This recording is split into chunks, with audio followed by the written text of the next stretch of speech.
I'm going to show you guys a cool trick. Right now, this is on camera, and everything is, everything is, just regular color. But if you were to put tape over the lens, okay, you put tape over the lens. Make sure you put tape over the lens. And if you were to get a blue marker,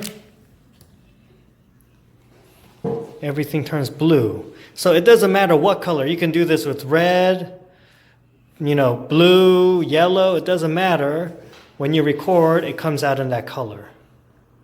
So yeah, if you ever want to use this trick with your cell phone camera or cell phone video recorder, this is how you do it. Pretty cool.